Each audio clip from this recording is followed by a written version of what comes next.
Animés par son esprit, nous adorons Jésus-Christ. Il est digne de louange, sa bonté est infinie. Ensemble le cœur ouvert, nous unissons nos prières et nous tressaillons de joie à l'écoute de sa voix. Animés par son esprit, nous annonçons Jésus-Christ, afin que le monde voie qu'il est le Sauveur promis. De nos paroles, de l'espoir et console, et que nos vies tout entières fassent résonner sur terre. L'agneau est digne de recevoir honneur et gloire pour tous les siècles, car par son sang il a racheté de toutes langues et peuples des enfants de Dieu. Animés par son esprit, nous partageons Jésus-Christ. Comme il s'est donné pour nous, nous désirons nous offrir. Quand nous partageons le pain, tout ce qui vient de sa main, notre peuple se multiplie et devient festin de vie.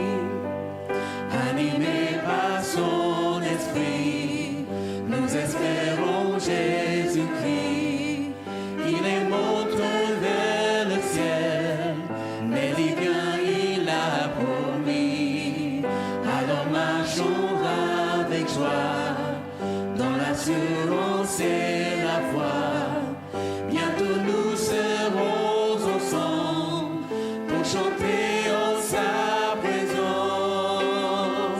L'agneau est digne de recevoir sagesse et force pour tous les siècles, car il a fait de nous des prêtres qui serviront et régneront pour lui sur terre.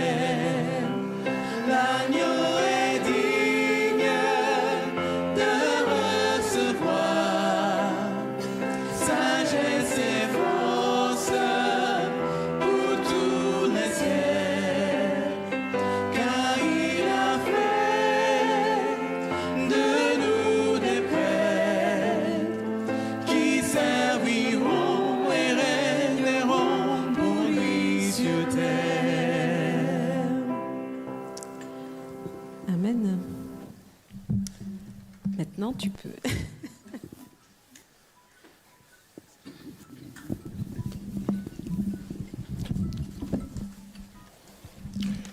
Inclinons la tête. Père céleste, Père éternel, tu es venu par amour dans ce monde, Seigneur. Nous voici ici avec humilité et reconnaissance de tout ce que tu as fait pour nous, Seigneur. Quel ami fidèle et tendre, notre Dieu, toujours prêt à nous entendre, toujours prêt à nous défendre, un avocat. Tu nous donnes un guide, le Saint-Esprit aussi, pour permettre que nous puissions revenir à toi, Seigneur. Merci de tous ces bienfaits, Seigneur. Aujourd'hui, le frère Roland va nous guider pour nous te faire connaître un peu plus. Nous pensons te connaître, mais jour après jour, nous apprenons à te connaître un peu plus, de nous rapprocher de toi et de permettre aussi nos amis, nos voisins puissent refléter aussi ton amour, Seigneur. Nous te remercions de tous ces bienfaits. Nous t'avons prié en ton Fils Jésus. Amen. Ben voilà, nous laissons la place à Roland Meyer.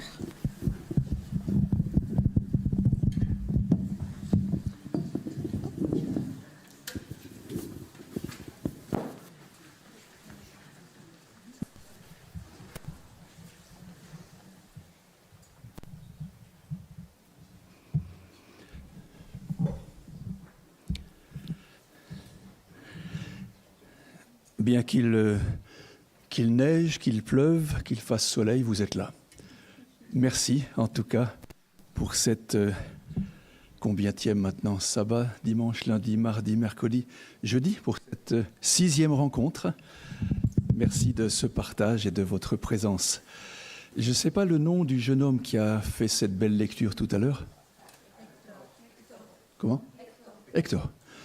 Merci pour ces propos. Merci pour ces paroles.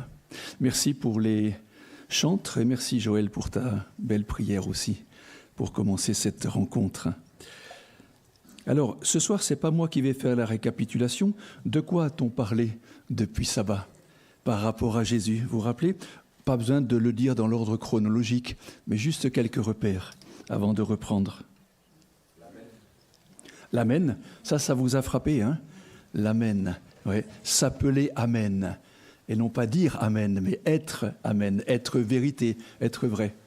Quel autre substantif ou quel autre adjectif nous avons ? L'agneau et en même temps sauveur, l'agneau sauveur. Un paradoxe, parce que normalement un petit agneau, c'est plutôt un petit animal dévoré par un prédateur, et Jésus avait des prédateurs, et pourtant ça s'est retourné contre eux. Donc il y a une toute puissance qui s'est dégagée de cet agneau. D'autres... Le vivant. Le vivant. Alors quand on a dit le vivant, vous vous souvenez, on l'a mis en correspondance avec Dieu qui est Yahvé, c'est-à-dire celui qui est vie, hein, le vivant. Et donc c'est un être qui n'a pas besoin d'une source de vie parce qu'il est lui-même autonome. Il est vivant par lui-même. Il dispense la vie. Est-ce qu'il y avait d'autres mots, d'autres adjectifs ? Témoin fidèle. Témoin fidèle. Alors, témoin, on ne l'a pas tellement développé, mais merci de le dire parce qu'il y a le mot fidèle dedans. Un témoin, dans la langue du Nouveau Testament, qui est le grec, ça a deux sens. C'est quelqu'un qui, effectivement, dit quelque chose d'un événement qu'il rapporte, qu'il a entendu, et qui témoigne, donc, il dit ce qu'il a vu, mais c'est le même mot que le mot martyr. Et souvent, un témoin peut devenir un martyr. Parce que, suivant le témoignage qu'on apporte, on est mal traité. Et c'est le cas de Jésus. Il est à la fois témoin véritable et en même temps martyr. Autrement dit, il a subi les conséquences de son vrai témoignage. Voilà, on pourrait continuer comme cela parce qu'il y a encore quantité d'expressions que nous n'avons pas eu le temps et que nous n'aurons pas le temps d'analyser ensemble, mais j'espère vous avoir donné envie de les lire, de poursuivre l'étude et de découvrir cela dans le livre de l'Apocalypse. Et vous avez bien remarqué qu'on est obligé de sortir du livre de l'Apocalypse pour expliquer le vocabulaire que Jean emploie dans ce livre-là. Pour ce soir, je vous propose de prendre un texte dans le chapitre 19e. Et le temps avance, hein, donc on est obligé de sauter quelques chapitres. Mais c'est vrai que dans les chapitres qui précèdent, il y a beaucoup de fois le mot agneau. Hein, donc vous le retrouverez régulièrement. Encore d'ailleurs au chapitre 19. Mais ce n'est pas de l'agneau qu'on veut parler ce soir. Au chapitre 19, à partir du verset 11, alors sans du tout exprimer quoi que ce soit sur la prophétie de l'Apocalypse, je vais lire à partir du verset 11 du chapitre 19. « Je vis le ciel ouvert, et voici, parut un cheval blanc, celui qui le montait s'appelle fidèle et véritable. » On retrouve cette même connotation. « Et il juge et combat avec justice. Ses yeux étaient comme une flamme de feu, sur sa tête étaient plusieurs diadèmes. Il avait un nom écrit que personne ne connaît, si ce n'est lui-même. Et il était revêtu d'un vêtement teint de sang. Son nom était quoi ? Parole de Dieu. Et là, de nouveau, dans la plupart de vos versions, parole avec un P majuscule. Parce que les traducteurs veulent vraiment rendre l'idée que c'est bien de Jésus dont on parle.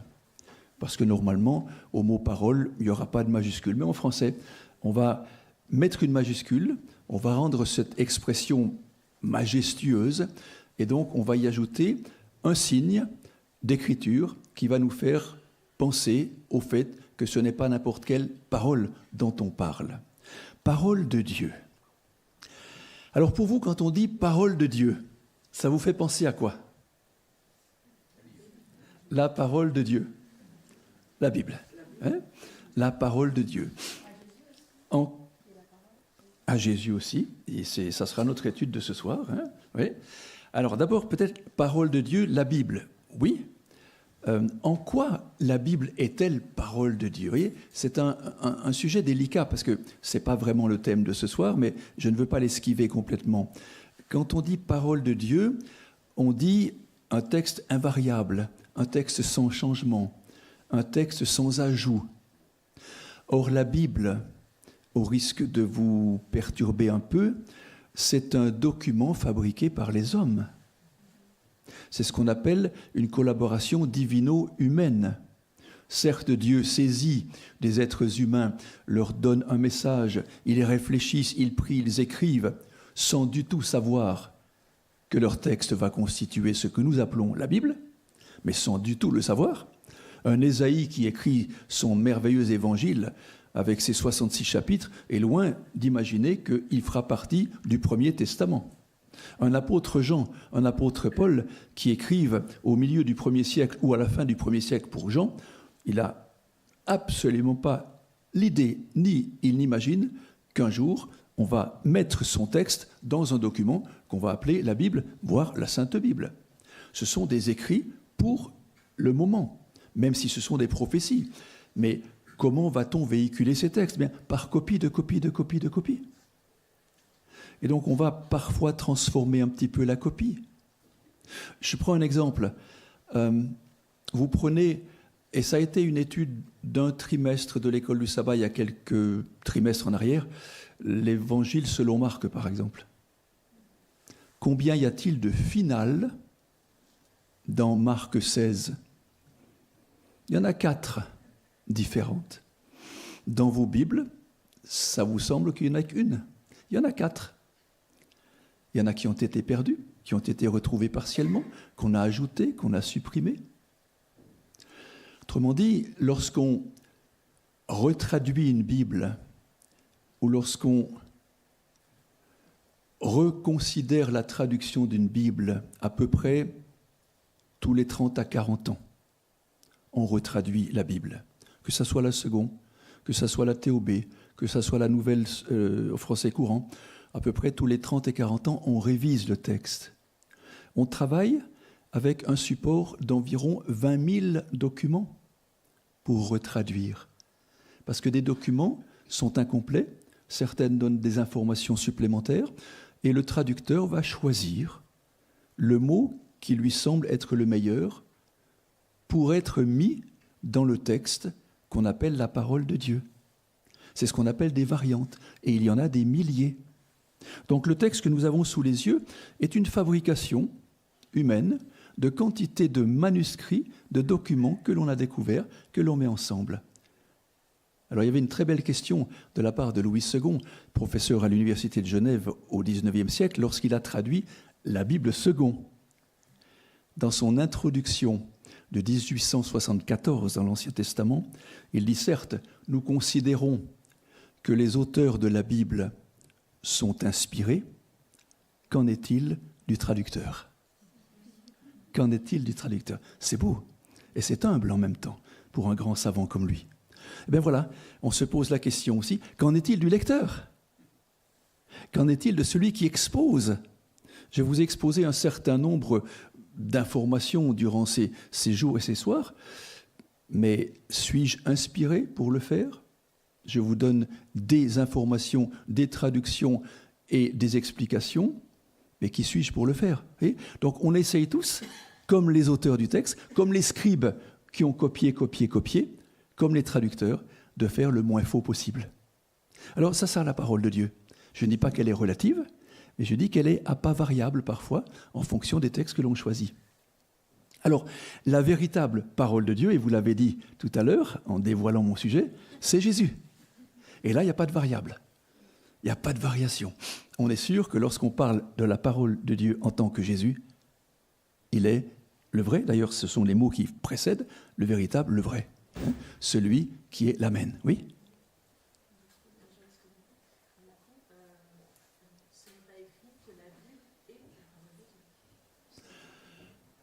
Alors, ce n'est pas écrit que la Bible est la parole de Dieu. Bernard, qu'est-ce que tu penses ?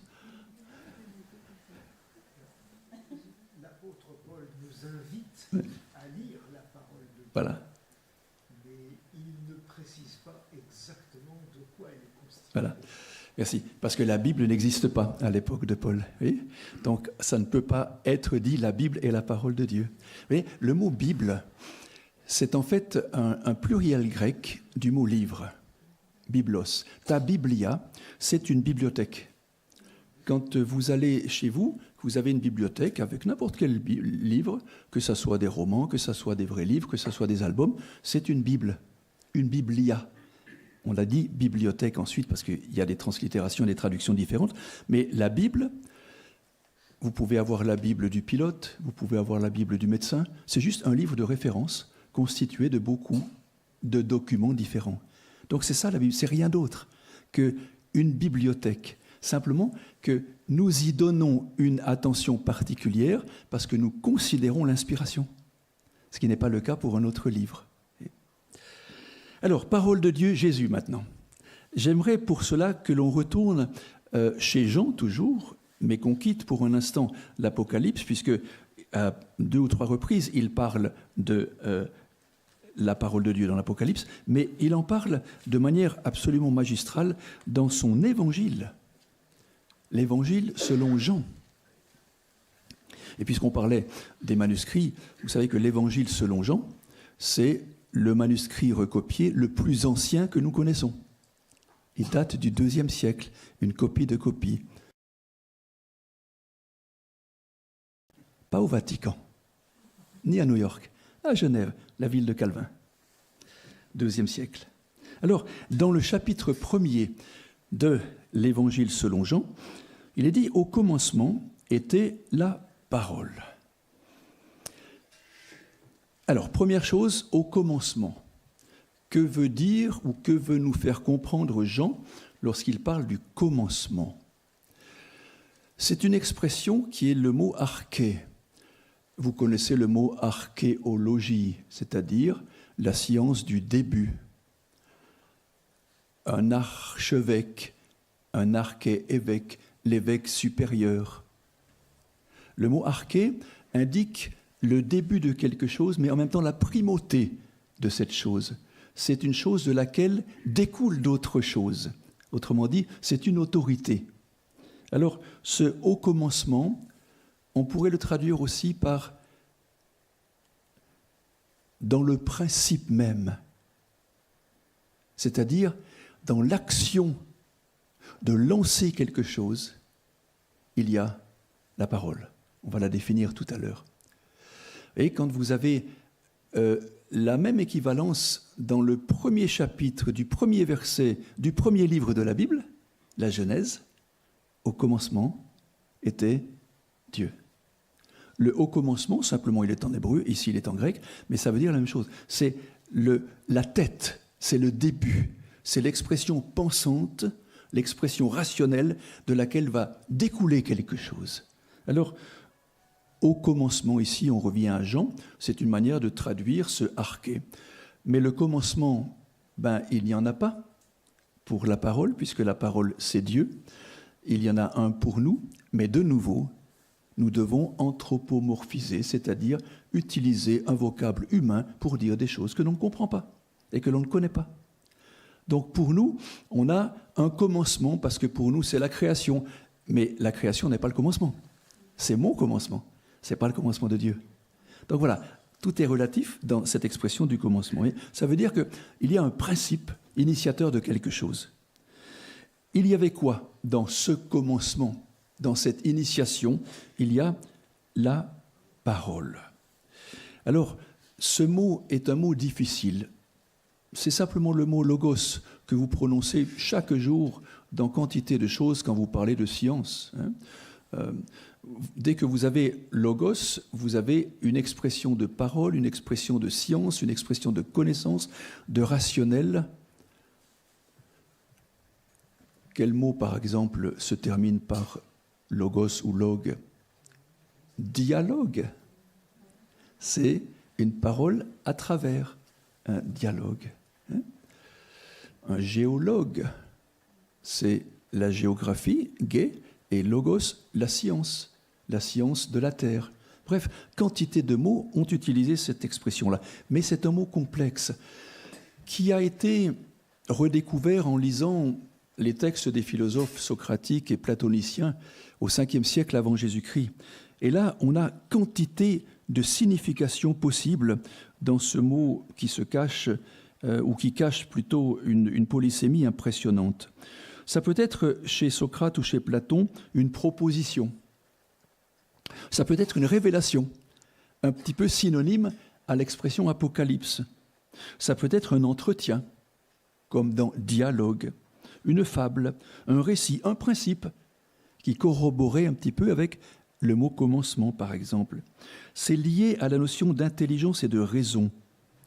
Or, chez les anciens philosophes, le logos était cette raison universelle qui régit le monde inconnu. Autrement dit, c'est ce qui dépasse l'entendement humain. Et tout à coup, bien, on a l'évangéliste Jean qui, 5 siècles après Socrate et Platon, va nous envoyer ce mot au début de son évangile, le logos.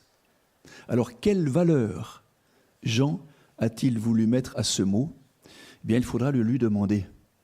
Parce qu'il l'écrit vers la fin du 1er siècle à des communautés diverses, mais le lecteur de ce texte, il comprend à cette époque l'utilisation du mot logos. Ce que j'ai un peu de peine, moi, à comprendre, parce que je ne suis plus dans le même contexte. Donc vous sentez une fois de plus qu'il y a une récupération d'un vocabulaire qui est utilisé quotidiennement par les savants de l'époque. Et voilà que Jean va nous dire, pour définir celui qui était auprès de Dieu, celui qui était Dieu, celui qui s'est incarné et qui au verset 14 s'appelle Jésus le monogénès, le Fils unique de Dieu, on va l'appeler le Logos. Voilà, c'est Jean qui a décidé. On va l'appeler le Logos. Alors, lorsque Jean utilise cette expression, il se cache derrière lui certainement cette raison universelle de Jésus, cet être dont l'intelligence surpasse les humains, cet être qui n'a ni commencement ni fin, mais qui, en 14 versets, va être Dieu incarné au milieu des humains. Vous voyez, il part d'un concept philosophique pour aboutir à un concept anthropologique. Il devient homme, il est incarné. Au commencement était la parole, et là il avance à petits pas, était avec Dieu. On peut imaginer le avec, c'est-à-dire ces deux êtres. Puis finalement, il les unit, ces deux êtres. La parole était Dieu. Et vous vous rappelez maintenant que l'on a un petit peu cheminé ensemble, on a dit que rien que le nom de Jésus signifiait Dieu. Dieu qui sauve. Emmanuel, c'est Jésus qui est avec nous, mais Emmanuel, elle, c'est Dieu. Dieu qui est avec nous. Donc pas étonnant que Jean continue à abonder dans ce vocabulaire qui nous dit quelque chose de plus, une facette supplémentaire de Jésus en utilisant un autre nom, le Logos. Vous voyez, définir Jésus, c'est un petit peu comme, je ne sais pas, vous êtes allé à Genève déjà peut-être, certains ? Oh oui, hein, je ne vais pas vous faire lever la main. Vous avez vu le jet d'eau de Genève ? C'est notre tour Eiffel, à Genève, le jet d'eau. Mais si quelqu'un n'a jamais vu le jet d'eau, je vais lui dire quoi ? Le jet d'eau, il est en place là depuis 1881. Avant, il était ailleurs, dans les bâtiments des forces motrices, parce que c'était les pompages des forces motrices qui éjectaient de l'eau à 10 mètres de hauteur. Et tout le monde, au 19e siècle, allait voir ça, c'était rigolo. Et tout à coup, on a dit, mais on pourrait attirer les touristes avec ça et faire un jet d'eau. Et on a fabriqué ce jet d'eau, dont l'eau démarre à 200 km/h. Il y a 7 tonnes d'eau en l'air en même temps. Une goutte fait 16 secondes aller-retour. Pourquoi je vous dis tout ça ? pour vous décrire quelque chose que, je suppose, vous ne connaissez pas. Le jet d'eau de Genève, jamais vu. Mais quand je vous ai dit tout cela, vous ne l'avez toujours pas vu. Ce n'est pas vous qui l'avez construit, ce n'est pas vous qui le mettez en marche, ce n'est pas vous qui l'entretenez. C'est un petit peu cela, parler de Dieu. On le décrit. On dit, voilà, c'est le Tout-Puissant, mais il est tout près de moi, il est dans mon cœur. C'est celui qui est le vainqueur. C'est celui qui terrasse ses ennemis. C'est celui qui a des ailes comme une poule et qui garde ses poussins dessous. Vous voyez, toutes ces images, je les donne parce que je suis incapable de dire en un mot qui il est. Donc pour décrire un phénomène, humainement parlant, on dit des choses sur le phénomène. La Tour Eiffel, on pourrait dire pareil. Donc ça veut dire que je fais un puzzle avec des propos que l'humain peut comprendre. Mais ça reste insuffisant. Et c'est pour cela que nous devons reconnaître notre insuffisance et notre humilité par rapport à la grandeur de Dieu et la grandeur de Jésus. Donc dire que ce logos, il est parole qui était avec Dieu, en même temps, il est parole qui est Dieu. Jean affirme ici la non-création de Jésus. Jésus n'est pas créé, puisque Jésus est Dieu. Il est Dieu. C'est le verbe être. Il est Dieu. Maintenant, il continue à nous révéler quelque chose. Elle, donc la parole, ou le logos, était au commencement avec Dieu. Répétition. Pourquoi répétition ? Personne n'a de texte sous les yeux pour contrôler ce que le lecteur est en train de lire. Donc, le lecteur va répéter ce que l'auteur a écrit, pour que l'auditeur puisse comprendre. Elle était au commencement avec Dieu, on l'a déjà dit. Toutes choses ont été faites par elle, et rien de ce qui a été fait n'a été fait sans elle. Bis repetita. En elle était quoi ? La vie. En elle était la vie. Yahvé. Et vous vous rappelez, je vous l'ai dit déjà, et vous le savez, le nom de la femme d'Adam ?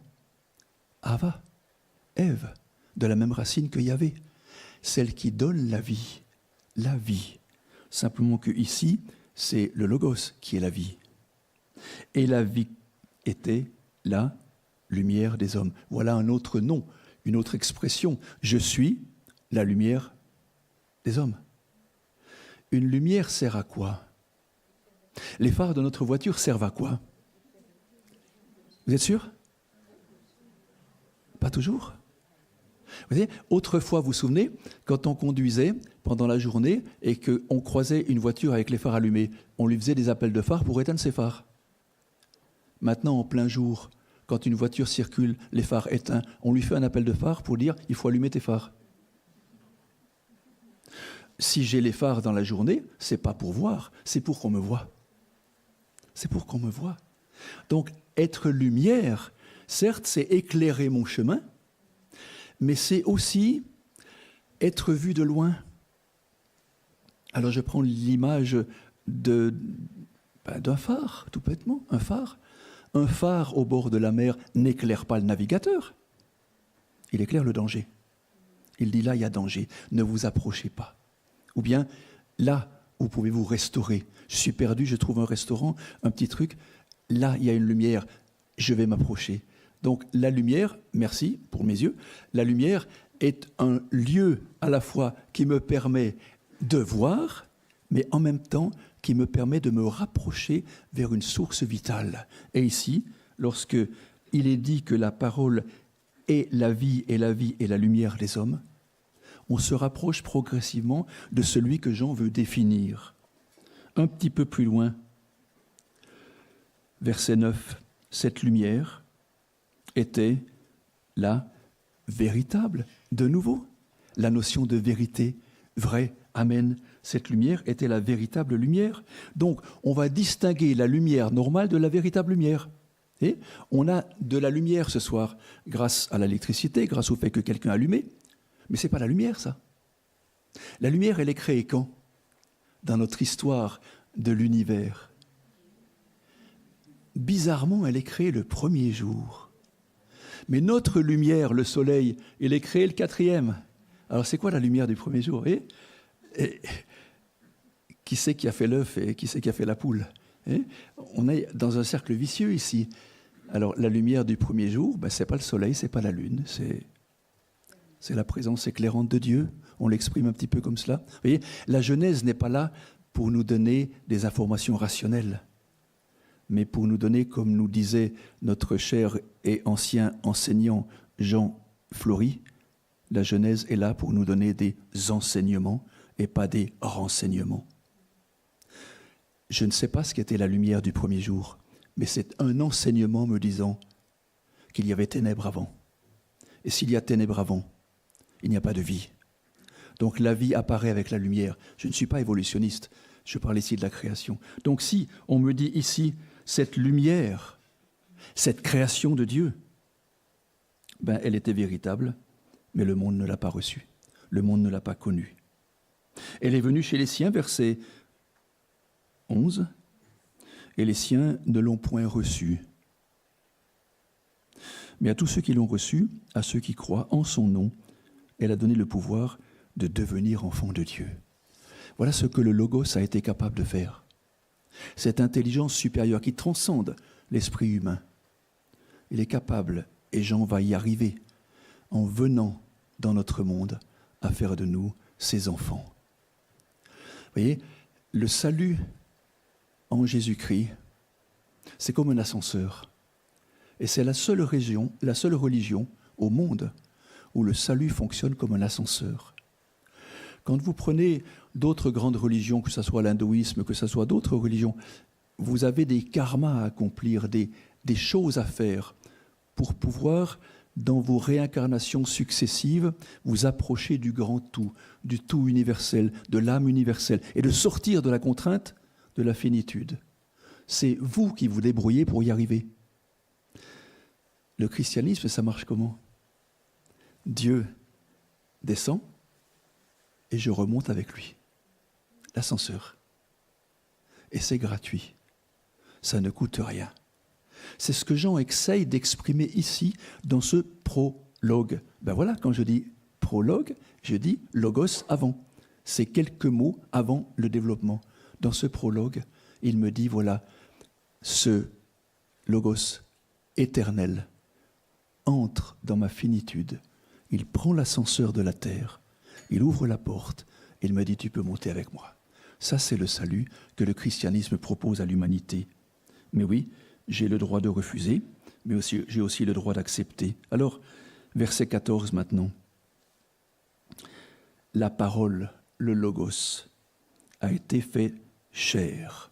Littéralement, c'est « est devenu chair ». Alors là encore, impossible, et n'attendez surtout pas de moi de vous dire le processus de l'incarnation, je ne sais pas. Le récit nous dit quoi? Les récits de Matthieu, par exemple.